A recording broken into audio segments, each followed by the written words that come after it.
Hello, everyone, and welcome back to your least favorite podcast featuring your least favorite RPG gamers, Getselious and Sithscott. Hello. And we have a niche, interesting podcast this time for Support Save Scumming. We're on our 7th episode, so we should be really lucky, and hopefully we'll win all our gacha rolls, our RNG rolls, and everything. And I'm hoping so. I'm hoping so. But one thing I'm hoping so to talk about RPGs that we played recently.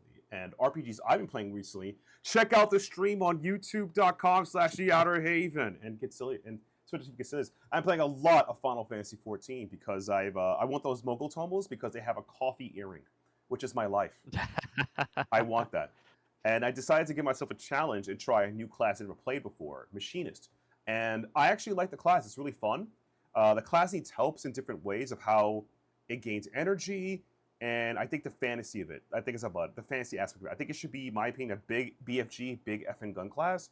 But I also heard good arguments that it should stay a summer robo class. Let me know in the comments how you feel about Machinist if you play Final Fantasy 14. Either or is fine, but it definitely does need help. But I'll get more about that later. So, I've also been playing this small RPG called Breath of Fire because I know that's going on right now. That's about it. And I'm still slogging away through Trails of Daybreak Uno, which I'm going to just force myself to beat it on stream. That's my next goal.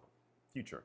Luckily, you have a little more time now than you did before last month when we didn't know that Trails Beyond the Horizon is going to be coming out next year now. Yeah, exactly. On my birthday month, they spoke to me. It's like, I got you, fam. Like, thank you. And speaking of getting you, fam, what did RPGs got you this time, Scott? Alrighty, so I actually went very old school. I got one of my friends to go to Japan for me, and he brought me back Dot Hack Fragment. Oh my god. So I now have that in my collection. I've been able to play that a bit this month, and it was great. I made myself a heavy blade because I wanted to have the high physical attack and high physical defense, but it also makes it really difficult to deal with magical enemies. But it is really nice. It's really good because for those of you who don't know, Dot Hack Fragment has a really bad leveling system if you do the offline version, which I was doing. Eventually, I might try seeing how the online server works because the Dot Hack Fragment community is actually pretty active.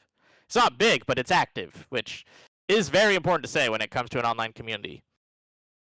But yeah, I do the offline mode and been doing Heavy Blade and just going through the levels, which it's great to be able to basically unlock new party members like after every level because you get like characters from both the Dot Hack Sign anime as well as from the original 4 games from Dot Hack. So I don't know. I love Dot Hack way too much, so this is probably a great but also bad get because it also takes away from me playing other games.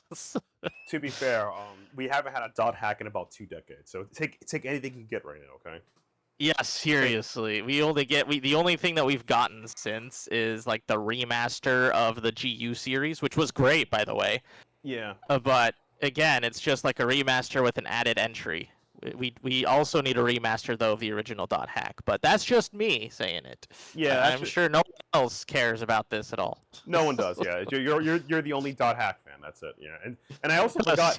Yeah, it's just you left. But like I'm more like I like my conspiracy theories. I generally think Bandai Namco just hates their RPGs. I generally feel that way. Like I think it's been like confirmed that Trails of Arise made so much money. And then it made so much money with DLC. Same thing with Trails of Berseria, and they still won't give you a new Trails game. Like, you just hate it. But I'll give you no more Trails games allowed. Exactly.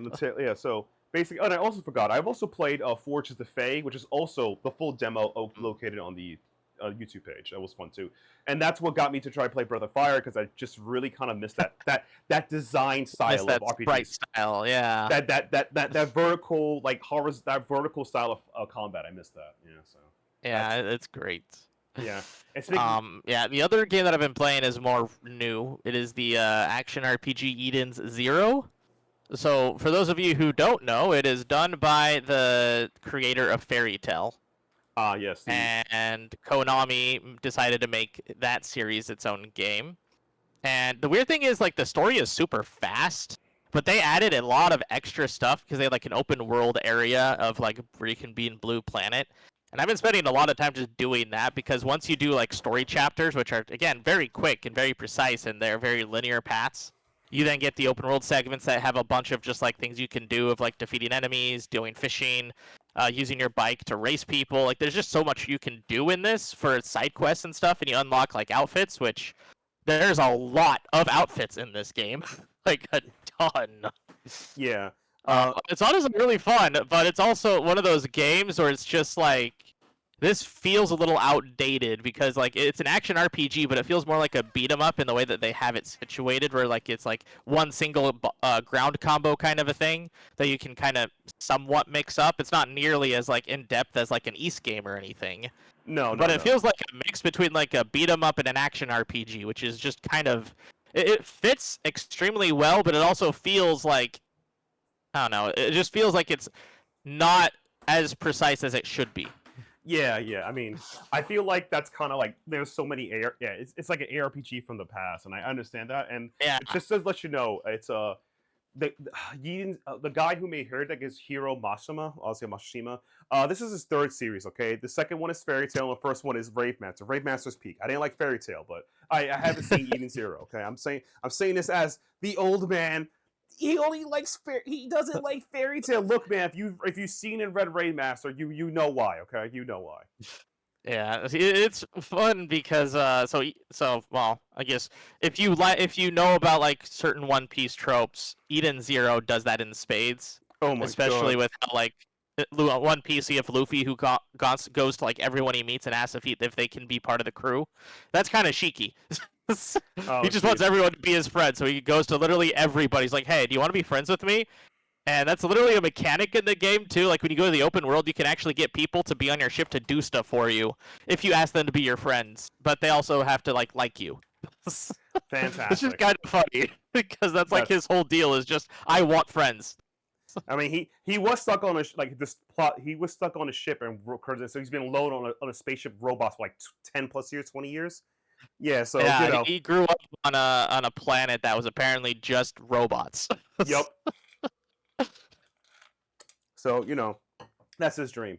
But honestly, though, I think a simple ARPG like that can be fun. I think we don't. Mhm. Sometimes complication isn't needed. That's pretty good. The fact they pack, Yeah, the fact they you don't pack need every action RPG to be as well done or as like intuitive as Ys. yeast. Yeah, yeah. You don't need. Unless it's another Ys game. Yeah, the yeast game. Yeah, we don't need like insane combo routes like in the Tales of series. You don't need that. Sometimes it's okay.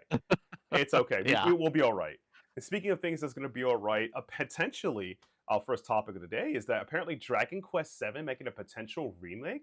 So this is all rumored, I believe. I don't think Yeah. it's actually confirmed, but There is no definitive like words or evidence from Square Enix. Most of these are from internal documents that MP First has gotten word of, and one of them says Dragon Quest VII on it.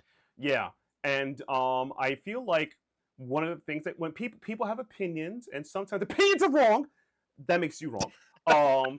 So some people weighed in, and some famous journalists said that like, well, we don't need DQ7 because we should remake 4 through 4, 5, and 6 because we just got the original trilogy came out, and I'm like, Scott, let them know before I start screaming. Let them know why this is a bad idea. Please let them know. Shoot, Scott. Yes, So I do think we should be getting 4, 5, and 6. However, I think an important thing to note is that 7 and basically everything after 7, or 7 and everything afterwards, was 3D for Dragon Quest. that is correct. So odds are is this remake is going to be like it's deferring to be the 3D versions of Dragon Quest games. So it means after 7 they'll go to 8.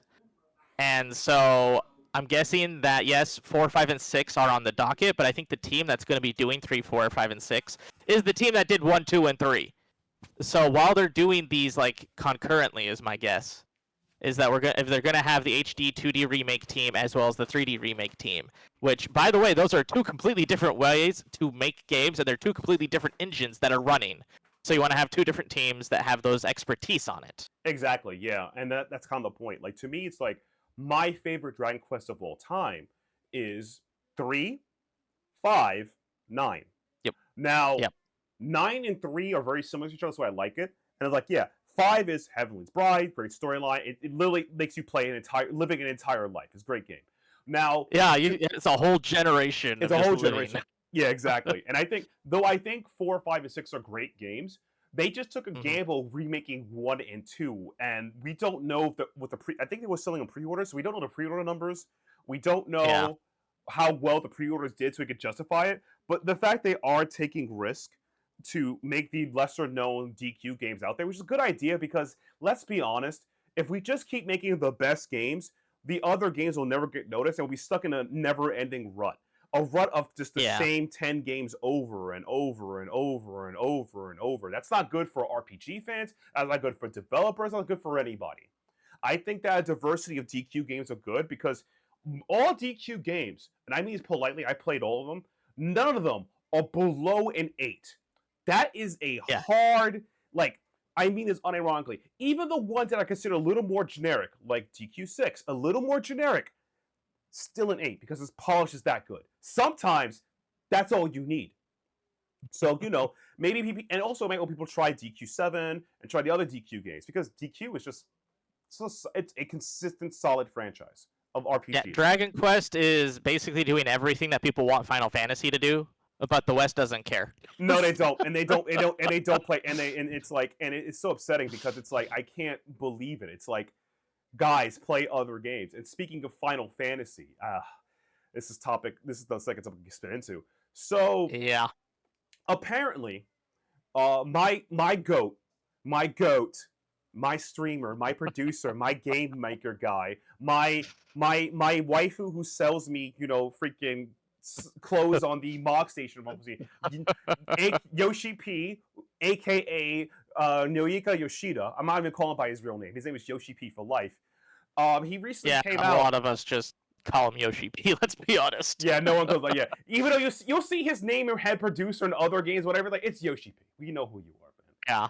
But in a very serious way, like, he was recently interviewed, at least questioned, and he said that like, oh, will the next Final Fantasy go back to turn-based? And he just told the truth, as he does, because he's God, He literally said it, like, man, he can't say, because Final Fantasy be done according to what the director wants. So whoever directs the game. You can get an action RPG like Kingdom Hearts if Nomura gets his hand on it. You can get a turn-based game based on if Kisei gets his hand on it. Kisei gets his hand on it. You can get a game like Visions of Mana if the director of Oyu, well, now he's back at Square Enix, gets a hand of it. Oh, that's true. He is. Yeah, he's back. No, yeah, exactly. So it could be anybody, which also, like, I hate this element of, like, people just use bad things because, like, well, Clear 33 is a better game. Clear 33, Expedition 33 is a good game. It's not the best RPG of all time. It's within, I hate to say it, top 25. It's in the top 25 range. And I'm not going to tell you where it is. It's a really good RPG, don't get us wrong. No, it's a good RPG. But if you played other RPGs and you had consistent, you get like, I see where it does well, but other games are clearly better than it in other ways. But they use this game as a way to just hammer FF is bad, blah, blah, blah. And it also hurts me because, as Scott, you notice, I noticed, Final Fantasy has always been different. One person gets in charge and they make a random game. Final Fantasy has never been truly consistent. Look at between 6, which is the GOAT game, in my opinion, one of the GOAT games, the GOAT, and then 7. Yeah. Especially in that time period, because you have 6, 7, 8, 9, and 10 that are all extremely vastly different. With all different directors, all different teams. And, the story goes, after 6, the team got split apart, 2 different teams. You got this guy, got the whole story. But the point is that, like, they should be consistent. You know what game's consistent? The game we talk about, Dragon Quest. Dragon Quest is consistent. Yes. Dragon Quest, at best, will throw a couple of gimmicks at you, but it's almost identically the same game. And those gimmicks are charming, like getting married, or horse racing, or creating your own character and class system. Those are really cool. Yeah, play Dragon Quest. You have all sorts of things. Oh god, the monster taming mechanic. They even made a game based on the monster taming series. Yeah. Oh god, the build a base mechanic. They made a game called Builders based on the base mechanic. So they even made a game based on the Ape RPG series called Dragon Quest Heroes, I believe it is, which I had to buy the second one. I think. Yep. Dragon Quest Heroes 1 and 2. Yeah, they got to put it on sale. I'll get it. Anyway, the point is like, if you want consistency, play Dragon Quest. I'm not even joking. I mean this unironically, play Dragon Quest. Final Fantasy will always be something different, and that's what I look forward to. Even if it's not the best, I still like, that's a cool idea you guys had over there. That's it. So I don't like it. And like, Clear 33 did this. Clear 33 got my parents back together. Clear 33 fixed my divorce. I'm like, it's a good game, guys. Stop gassing it in a way you use it to hurt Final Fantasy other games. Because I don't think you play those other games. You just using it like that. It's like, it reminds me of, this time tangent here, how Sega fans will use fan games or third-party games to hate Sega games. Oh no. And then when Sega hires those people, like Mr. Whitehead who worked on Mania, to hate him, they're like, no, they did the thing. Why are you talking smack? You just don't like Sega. Just say it. It's okay. That game is better. Okay, so we got the developers to do another game, and then it's similar. Yeah. Yeah, but the other one's still better. It's like, no, it really isn't. It really isn't. No, it's not. Mania is peak. We're not going to talk about that. Exactly. Yeah, like, come on. Like, Origins, Mania, like, Frontiers, all great games. Recommend trying them out. But it just hurts that way. And I like, Yoshi, and people like, how could, like, that's the problem. Like, yeah, whoever it gets in charge of directing the game will make the game in their vision. That's it. Like, there's a reason why, like, there's huge divisions of people like certain Final Fantasies. Some people think 9 is goated. True, I can see that argument. Some people think 7 is goated. I can see that, but I question why you say that if you haven't played any other games. You're playing It's the first Final Fantasy they played. No, exactly. Yeah, exactly. A lot of people's favorite Final Fantasies is generally the first ones they've played. Exactly. Yeah. And it's like, 8's good too. I do enjoy 8. I can see, like, as time went on, people like are appreciating 7. I haven't seen a lot of people give a love to 12. I think 12 is GOAT, in my opinion. 12 is amazing. We have Balthier in 12. There's not much else you could want out of a game. Exactly, yeah. So each Final Fantasy appealed to a set of people. Like, the reason why, in my opinion, like, the reason why I personally like Final Fantasy 9 and 12 a lot more than 7 and 8 a bit is because it's a more fantasy-based game. And this is the reason why I play 14. I just like my fantasy in my games. Okay, I like you fantasy. like the evilest world. Yeah, look, no. Hey, whoa! We got bunny girls and femro. We got the buff chicks. Come on, bro. Come on. This is a fantasy we're getting into. But no, it's just like it shows a level of like high end bad faith that I don't appreciate criticism because it's like you're using a game to talk about it, but whatever. Like Expedition 33 is a great game. I think it's a good game. Top 25 RPGs of all time. Top 25. But is Claire better than Final Fantasy VI? No. Is Claire better than, and I kid you not, original Trails of the Sky 1? I'm not even going to remake first. No. No, it's not. Ooh. No, it's not. It may be better than a remake, but the remake has we have the stealthily voice actors. You can't beat that. So yeah. It is a hard barrier to cross, so to say. Yeah, exactly. Like I said, I'm waiting for the remaster when she goes to Crossbell and actually ended the Crossbell War, the liberation. She was there. She overcame those barriers. Stell did it all. Yeah, Stell did it. Like I would honestly, I would pay for NIS Falcom to actually not NIS Falcom, sorry, Falcom to start posting those memes because Gun Ho was working on this one. I would pay for them to start doing those memes unironically. Like, come back to Trails of the Sky. When, Estelle overcame her barrier to stop the Crossbell War, just Photoshop her face over Lloyd. I'd be like, I believe it. I would believe it. I would buy that 150%. I would buy that. She took down the Civil War herself. Yeah, exactly. Over Reen's face. No. Over Reen's face. Like, yeah, just like over Reen's face. It was like, that's her. She was there. That was her. Oh my God. But yeah, it's just like, I feel like Final Fantasy is always different from each other, and that's the point. And it's like, each people have a different like and dislike. Remember, people dunked on Final Fantasy X when it came out, but like people played over time, and now people like Final Fantasy X. Like, I would. Now 10 is probably the most remastered Final Fantasy of all time. Exactly. I wouldn't be surprised. Like 2-3 years down the line, there's a generation of people who unironically like Final Fantasy 13. I mean this unjokingly. I wouldn't be surprised. Same thing with 15. I wouldn't be surprised. Mm-hmm. Even though those games are, I think, mechanically are awful. But, just mechanically awful. But I wouldn't be surprised those games get a resurgence of people trying it out going, wow, I like this kind of Final Fantasy. I like this depressing storytelling. I like it when my characters cry alone in a bathroom for 6 minutes. I love that. I love it. I love it. Relatable. That was relatable. Yeah, exactly, relatable. Speaking of relatable things, apparently Ys Proud Nordics, the remaster for Ys, is getting some special treatment. So, Scott, it's your time to talk about the special Yeah, treatment. so for those of you who are fans of, say, like Persona, you probably know like Persona 5 Royal wasn't the original Persona 5. They had a Persona 5 before Persona 5 Royal. Royal came afterwards. So in that same vein, Ys 10 Nordics is now getting a similar treatment with Ys 10 Proud Nordics. And where they're going to have like end game content, they're going to add more story to the actual game, and I think even more playable characters. Or not playable characters, more boss fights. It's still, I think, the same 2 playable characters, because, I mean, they did a really good job of that system.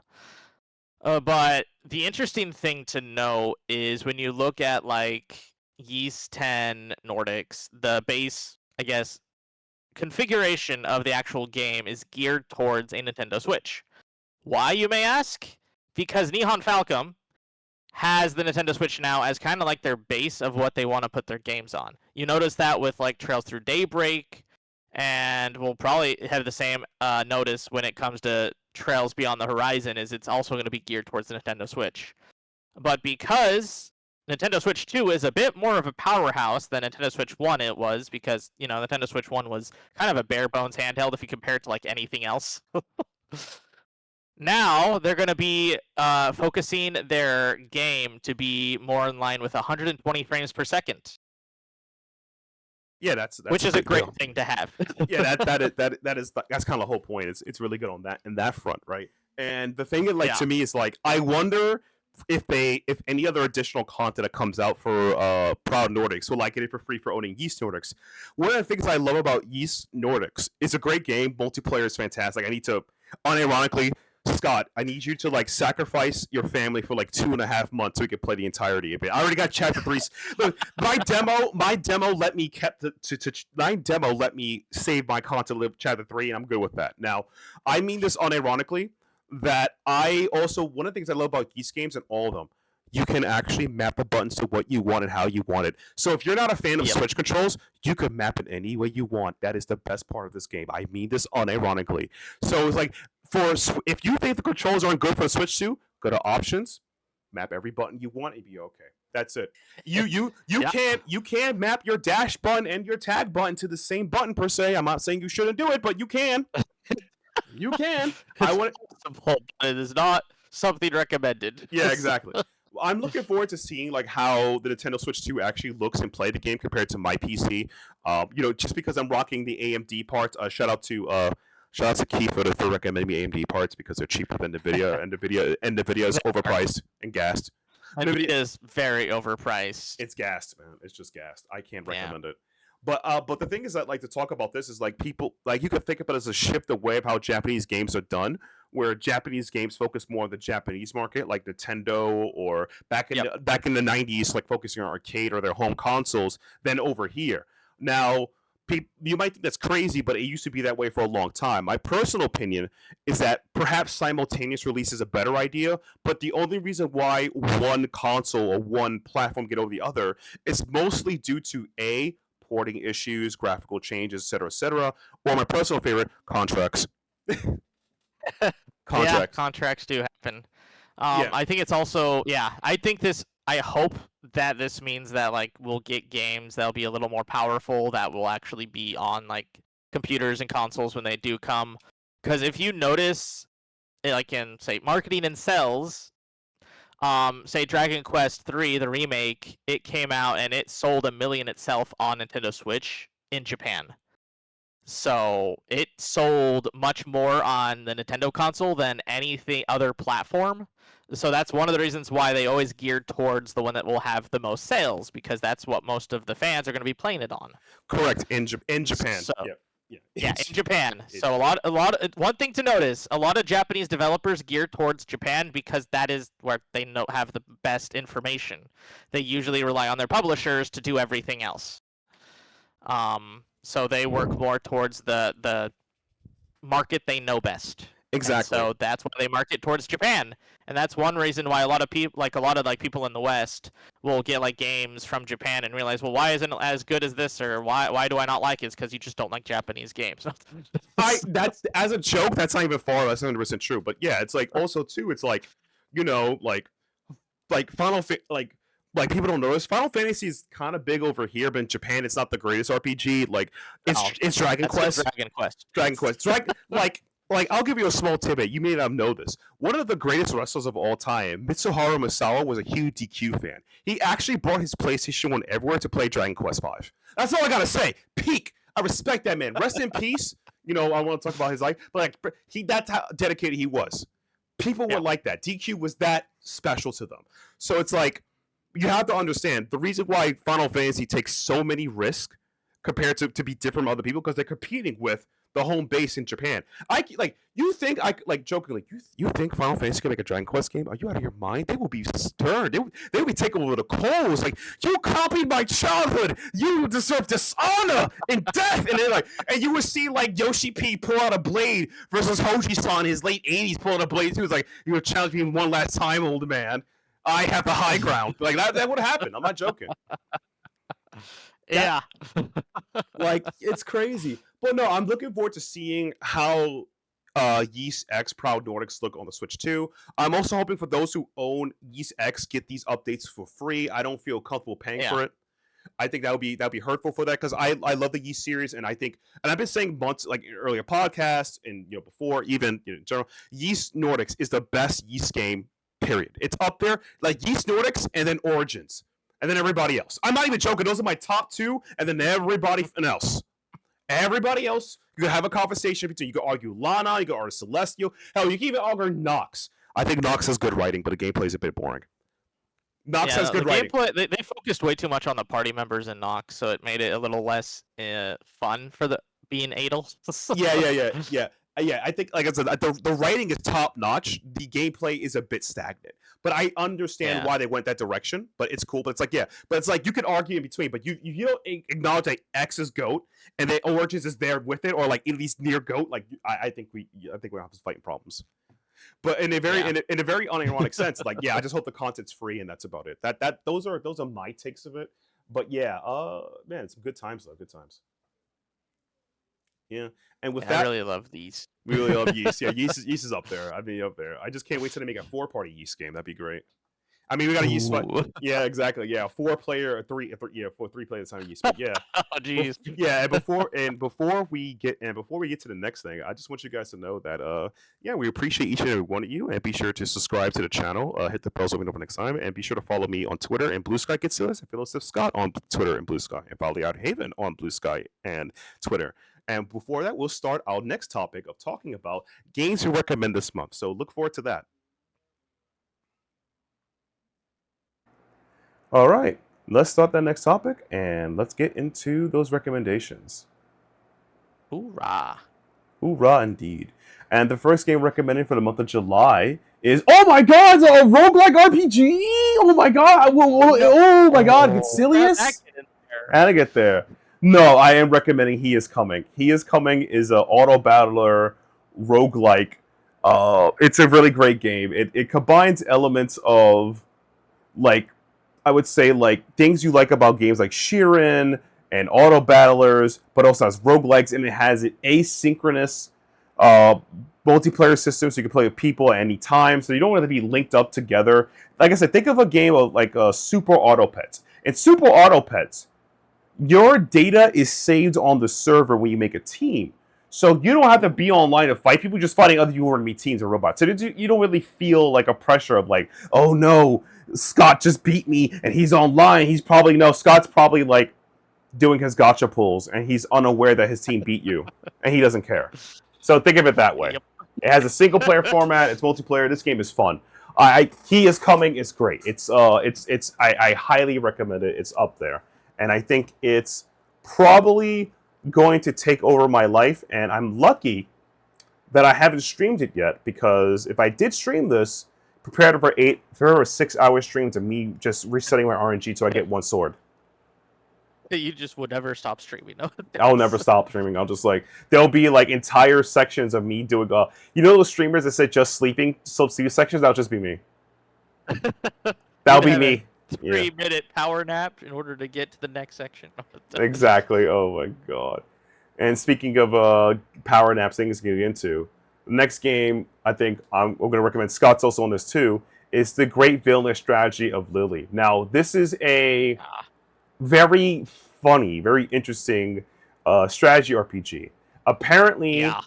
you're the main character who's framed, and everyone knows it because in this universe, fantasy universe, there's streamers. Yep. Now, you're going to stream yourself taking over the world if you choose to be, or you can save everyone and sue your name. You could be the evil person or not, but it still has a great strategy elements behind it. So it's kind of like you could choose your good playthrough, your bad playthrough. There's multiple characters, there's streamers. This is a very interesting way to take on the SRPG genre. It's very interesting, and I kind of like a lot of the elements of it. The art's fantastic. The VA is good. I think it's probably a sleeper pick for those who are in the SRPG space.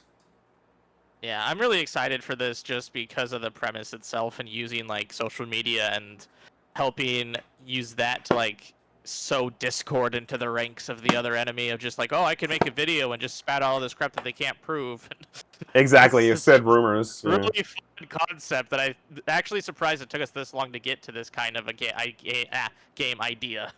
Pretty much, yeah. I'm just waiting for the episode where, or at least the tactic where you could pirate software somebody, where it says, "What was I supposed to do? I'm out of mana.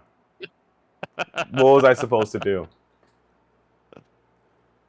That's pretty crazy. But honestly, though, check this game out. It's highly recommended. It's on the list, that's up there. And I think it's just an interesting concept for SRPGs, so it's pretty cool about that. Mm-hmm. And again, the game lets you choose your choice. Will you try to regain your fame and your honor back and prove the conspiracy, or lean into it and become an actual villain? So that's kind of cool. The real villainous you are meant to be. Exactly.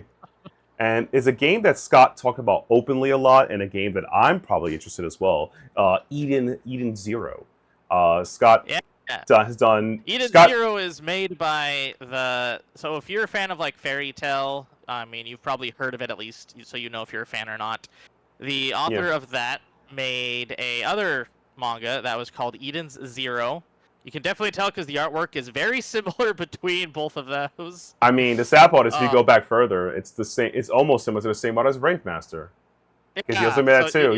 You can see that the art designs don't really change all that much. But at the same time, I don't think they necessarily need to. They're very strong caricatures, and they're very like laced with his kind of writing style and drawing style. So it's really cool and it's really interesting. And the story itself isn't anything too deep or stuff like that. It is essentially like a space exploration. But at the same time, this game has like a second side of it that's not just the story, but it's like an exploration mode where you're going throughout the Blue Garden planet. And you get a ton of quests and you do a ton of stuff for people. And the thing that I really love about it is you unlock a lot of stuff in this exploration mode. You can lock out outfits and weapons. And this is also how you power up your characters to get like their evolutions, because you have to get like a certain item to be able to evolve past a certain spot in their skill trees. And that's how you do it, is through this exploration mode. It's not necessarily like required. You can do the story without having your characters evolve too far, as long as you are like kind of smart, or you just, lean into a lot of the things the game gives you in the story mode. But the exploration mode is very difficult at parts. Like you can get from like a level 40 enemy, and then the next like quest you take is going to be like level 70, and you have to do really smart or be powerful or do things. And it's just really interesting because it like mixes RPG with like action RPG and a beat 'em up system. So it's really interesting, and it's really kind of fun to play. And being able to fly makes things a whole lot easier to explore. Yeah, that's pretty cool. I noticed that, like, I think you talked about it on the Spectator podcast, and you also mentioned here on Support Save Scumming, was you also mentioned that there is a mechanic that the main character has similar to the manga, where he just walks to the people, "Can you be my friend?" And then you join him, and that's it. Like, I'm no longer friends with the villain. I'm now your friend.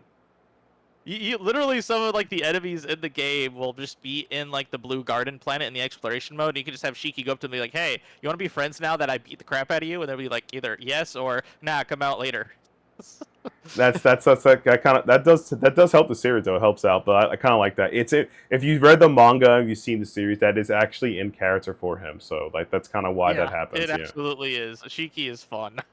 Yeah, so I just find it funny that this is his third series here Masha has made, and it's like I think only two. Well, obviously the one's older. But he's got I think a couple. He's got a couple of fairy tale games, and he stopped with Yeah. that. Now it's time for Eden Zero. So it's like wow, that was quick. Thanks guys. He's just pumping it out there. So Yeah, I mean, I I was surprised it came out as quickly as it did because we just barely got like Fairy Tale 2, so exactly yeah, it's crazy.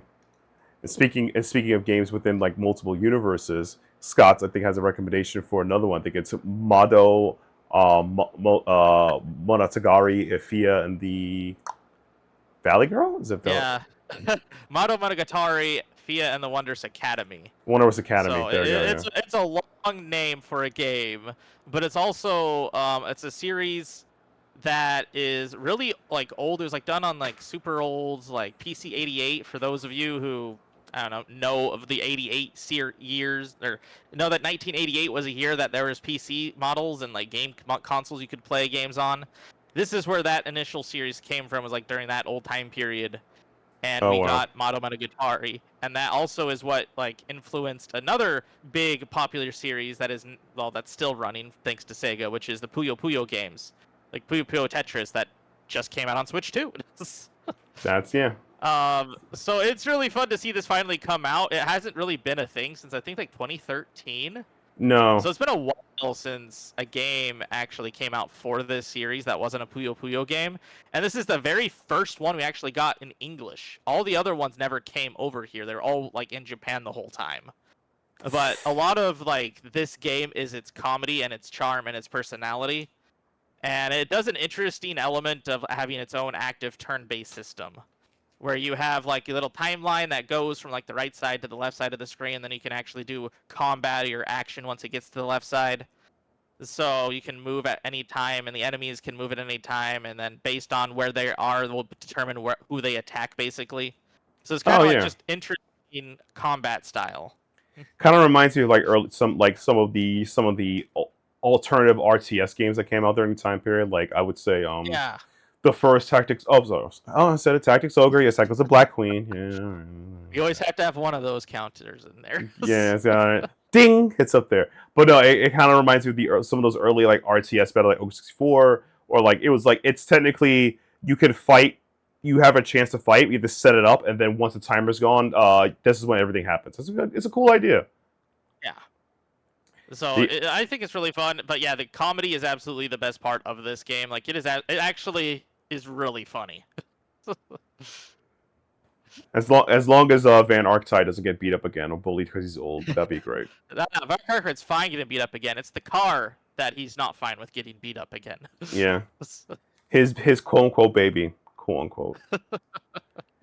Yeah, and speaking of babies and old things to talk about, the final game I'm gonna recommend is Dungeons and Dragons Neverwinter Nights 2, the sequel to the classic Neverwinter Nights 1, which is goated. I'm just surprised that they're re-releasing these really old classic RPG games. I think it's really cool. I'm happy that they are too, honestly. I do like it when we get like the more updated versions. Like even if it's not like a grand reimagining, it's just nice to have like another version accessible, so you're not like, I don't know, stuck on only having like the older consoles if you're a console player, or if you just want to have a better resolution version of the game on your PC without having to do mods. Yeah, and I'm glad the game comes a complete versions is everything. One of the things I hope that these do well is I kind of want like for this to be a revival to bring back a bunch of other older PC games. I want Knights of the Old Republic series to come back. I think that would be Yes, please. yeah. We need. I know that it's like trapped in BioWare hell and EA, but like since EA only cares about money and this is money, like I'm not joking. I am not joking, everyone. If you can hear the sound of my voice. Knights of the Old Republic is peak Star Wars gameplay. Peak. Yeah. Peak storytelling, peak gameplay, peak everything, okay? It is the chef's kiss it is as good as Neverwinter Nights the original, and Neverwinter Nights 2 is just as good. I just find it great that like there is a revival of this, and I'm excited to play this with, if I once I find some friends who's willing to grind for a couple of hours. It'd be fun to play again. It'd be great. Collaboration. The collaboration, yeah. And I kind of, like I said, I also just like the fact that the enhanced edition comes with all the other content. There isn't like they piecemeal like 40 different DLCs to rip you off like some people do. Like look, I'm gonna be honest with you guys. Not saying The Sims, but not The Sims. Yeah, I'm not saying The Sims exactly. Like I'm gonna be super honest with you. Look, you should have. I hate to say it because we live in the modern era of gaming. There's a base price game and a complete version of the game. I think that's the only two models you should have. If you don't have the complete version is the difference between the two. That's it. Or because that means that somebody is sitting on, I hate to say it, a discount. They're like, you know what? I'll get the complete version discount. Or if the DLC is sold on discount. That's it. Yeah. That's what I want. I want a base version of the game that should be between $50 to $60 and a complete version that's between $70 and $80. And you can't, and I don't want to be sold individual parts. You could sell the difference in between on a separate time, but it has to be the difference. If the base game is 60 and the complete game is 80, that DLC is 20 in one sitting. Not piecemealed every little piece of it that makes it more than 20. Different season packs. And by the way, let me give you a heads up. If you live somewhere that pays taxes, that piecemeal actually hurts you because you're paying tax on each individual item. Okay, so there we go. That's what I want. That's what I think should do. So I'm really excited for these games coming out. So let's run up through again. So the games we're looking forward to this month of July 2025. He is coming. The Great Villainous Strategy of Lily, Eden Zero, Mado, Matagari, Fia and the Wondrous Academy, and Dungeons & Dragons Neverwinter Nights 2 Enhanced Edition. Now, with that out the way, we have done our duty. We have told you to support Save Scum, and as we tell you to support Save Scum, thank you everyone that had watched and will listen to the 6th episode. This is the 6th episode, I believe, of Support Save Scumming podcast. Sithscott, I will be back next month with more RPG goodness. If you're not Save Scumming, start now. Do it.